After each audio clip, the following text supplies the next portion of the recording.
Good evening, everyone. Guys, I was just flicking through the media, having a look what's been happening on the news, and I found an article. In fact, guys, quickly before we get into the video, if you've not done so already, can you like, subscribe, share my stuff, click the buttons down there. In fact, guys, how unprofessional of me. I've not got my banner on. Hang on. There it is.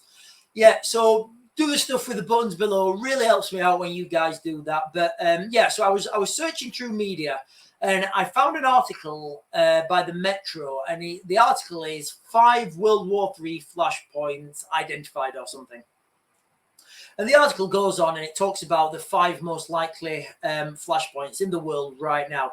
Now, it's not a bad article, but I would actually say there are 6 flashpoints right now that we can, we can identify. So I'm going to talk about that right now, and I'm going to give my commentary on their article. Obviously the article is the article. Whoever wrote that, they do know a bit what they do know what they're talking about, but they missed off a key, a key flashpoint that it seems like it's getting like little to no media attention at all. But I will come on to the sixth flashpoint at the end. So I'll just share it and we'll go off this together so we can read it at the same time. Where are we? There we are. So five flashpoints. Oh, right, I was totally wrong. What needs to happen before World War III is declared? I'm sure it was right. Okay, it doesn't matter. So Iran gets nuclear weapons is the first flashpoint. Now, this one to me it's the underlying premise of this is more important, because the United States have, and I've said this so many times, the United States have already come out and said it's unacceptable for the Iranians to have nuclear weapons. Now, they go down the road of the Iranian enrichment, this is a tongue twister, the Iranian uranium enrichment program. They're talking about how they could make leaps and bounds, or they could do it themselves. Nobody's talking about the Russian influence in that region. Nobody's talking about the Russian scientists that could allegedly be working down there.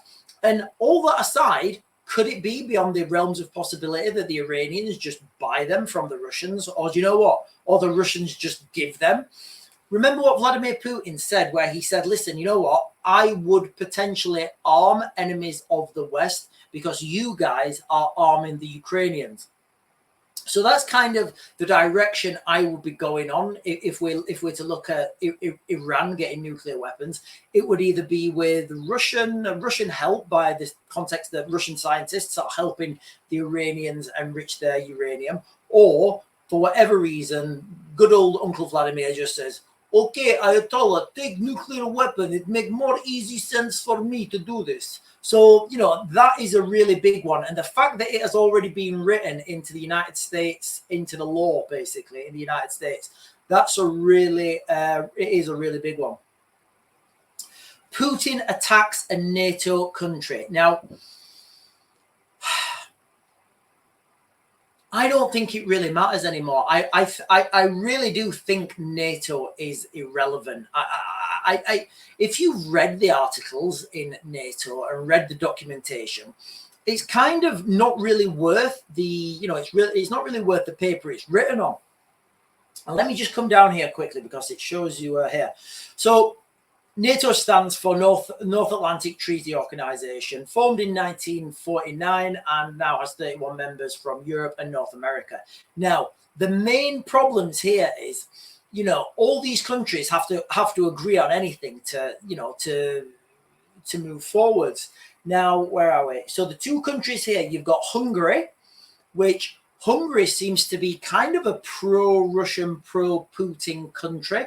If you remember, the Hungarians are buying Russian oil at source. So they're buying Russian oil in Russia.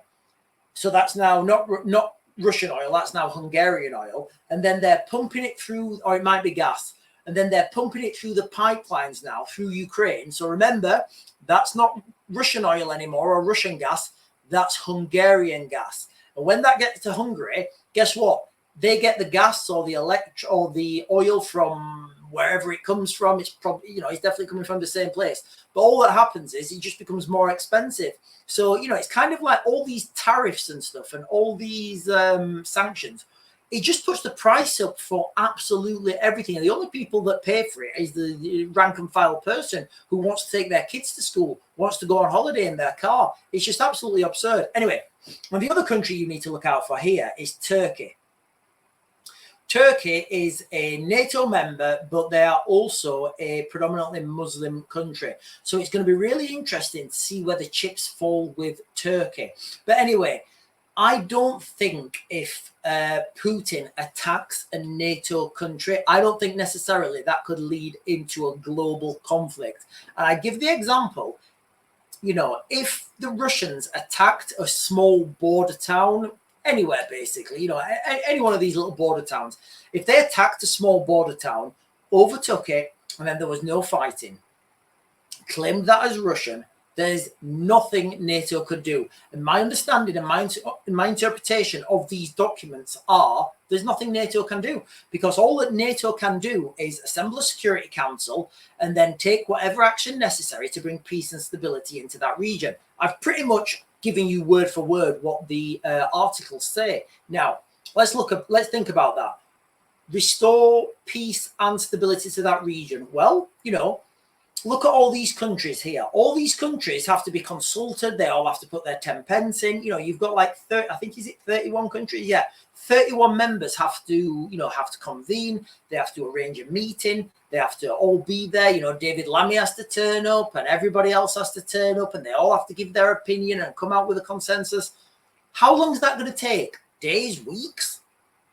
The reality is one of these lightning fast missions that the Russians could conduct or anyone could conduct on one of these small border towns, and then have a sham election. What can the NATO Council do if there's already peace and stability in that region? What are they going to do? They're going to go and start a war, and is that what NATO is for now? Starting a war for people who've already voted to be Russian, guys. So for me, I don't think that if Putin did attack, and obviously it depends how he attacked a NATO country, but I don't think under any. Right. Let me get this right. I don't think it's a given that if Putin did attack a NATO country, it would mean, full military retaliation from NATO. I don't think that at all. I rather think the contrary. I think if Putin did attack a NATO country, you could see it actually being the end to NATO. Let's go down. China invades Taiwan. Now, people have been talking about this for such a long time, and it kind of gets forgotten about a little bit. And if this happened, this would be in Indo-Pacific conflict. If this is going to happen, I don't think this is going to happen at all until the United States are fully, committed into the Middle East. Because for the United States to go into the Middle East, it's going to be, like I've said on many, many videos, if the United States need to get troops into Iran. Oh, hang on, guys, we've got a little flyer. If the United States wants to get troops into Iran, it kind of has. I don't see any other way that it can be other than an amphibious landing. Yes, of course, you can airdrop a lot of logistics. You can airdrop a lot of paratroopers and they can do a lot of damage. But to get heavy armor, heavy artillery, heavy tanks, you're going to need an amphibious landing force. That means you're going to need a naval force. And if the United States are using all their naval power in that region, in the Iranian, in the Persian Gulf, that kind of leaves them vulnerable to go and defend Taiwan. So for me, looking at the conflicts that are happening right now, I don't see China invading Taiwan anytime before the United States are fully committed into the Middle East, while they're fully committed into Iran. But, I do see it. I do see it on the cards, but not until that's happened. North Korea launches full-scale attack on South Korea. Guys, honestly, I don't see North Koreans they don't have the military to take the South Koreans on. The South Koreans have been heavily The South Koreans have been heavily fortified by the United States. They've been heavily fortified over years and years of militarization.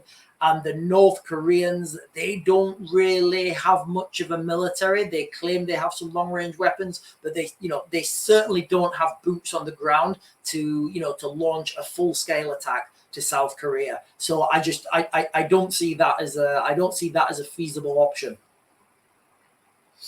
And then I think this is the last one. How many have we done? And then hang on, let me see. I think that is the last one. Yeah. And then we've got the last one, climate change and diminishing natural resources. So while I don't see this one as imminent, you're starting to see the seeds of this happening right now. So if you're looking at sub-Saharan, well, if you're looking at places in Africa, they're having the biggest drought that the biggest drought they've had in like years. They've also had this, and again, I talk about biblical prophecy. I didn't realize until actually I was watching a documentary with my daughter about locusts. They had the biggest locust swarm in like 70 years, and it went all over Africa into the Middle East, and it was just stripping crops dry. So, in that region, in the whole Africa in general, they're really suffering from a drought. They've had this big swarm of locusts, so they're really suffering for food. And what you'll see is migration from people who just don't have any food. So they try and go places where they can eat. They move closer to food sources. They move closer to water sources, because otherwise, guess what? They're not going to last. So while I do think that's happening now on a minute scale, I don't see that has, I don't see that has the capacity for a World War III flashpoint. Now that's the four. Let me turn this off, guys. Sorry, that's their five main. That's the five flashpoints that they're talking about. And again, they're all valid. What nobody's talking about, and what they should 100% had on that article, was the Falklands and Antarctica. I talk about this all the time. Why? Because whoever controls the Falklands controls Antarctica, and the amount of resources, money, oil, wealth, minerals. That's just the oil that's been publicly discovered is enough to do World War III over. And then you've got what's not being discovered down there. What's not being found, what wealth's not being located, what minerals are down there that nobody's found yet or nobody's publicly found. So that's my sixth, and I would say that comes at number 3. Yeah, I'd say that comes at number 3. I would say the Iranians, the Russians, and then the Falklands. Now, the Falklands will be, in my opinion, again, guys, all these videos are my speculation, my opinion, and my analysis. What I would say will happen with the Falklands is further and further escalations. Unlike the mainstream media, I don't think the United Kingdom, the government in the United Kingdom are going to give those islands back.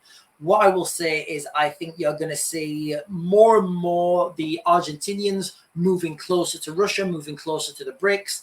Right now, they're buying a lot of NATO weapons. And, he's smart, this guy, Millie. He knows he doesn't want to throw his eggs in the basket while he can still buy NATO weapons. Why? Because NATO weapons are just better. So that's what he's doing. He's buying NATO weapons. He's buying F-16s. He's buying amphibious landing craft, amphibious, tanks and logistics. What he would need to go and take the Falklands by force. And remember, it's got nothing to do with sovereignty. Do we really think the Argentinians want an island where everybody speaks English and everybody wants to be British? No, of course not. There's nothing there.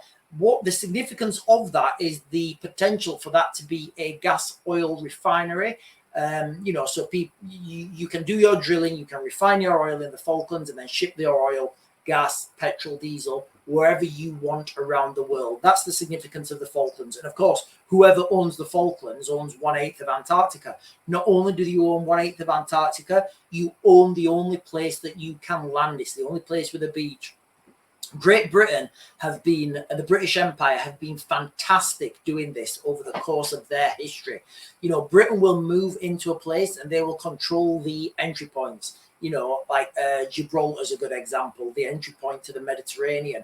We control the entry point, you control the Mediterranean. Simple as. Let people flim-flammer about the Mediterranean. Let them do what they want. If you control the entry point, it doesn't matter. You control it all by de facto. Anyway, guys, so they're my 5 flashpoints, and I added a 6th at the end. Let me know what you guys think. Obviously, there's more people talking about this now as we move closer to whatever we're going to call it. I already think it started on the 1st of October. You know, these attacks on the 1st of October, the retaliations, the strikes, the Israelis going into Lebanon, the counters, you know, it's all moving forwards at such an alarming pace right now. It really is hard to, you know, it's hard to keep up. Anyway, guys, I'm going to max a grid. I'm going to put some clothes on. I'm going to have some dinner, and then I'm going to come back and I'm going to get you guys another video later.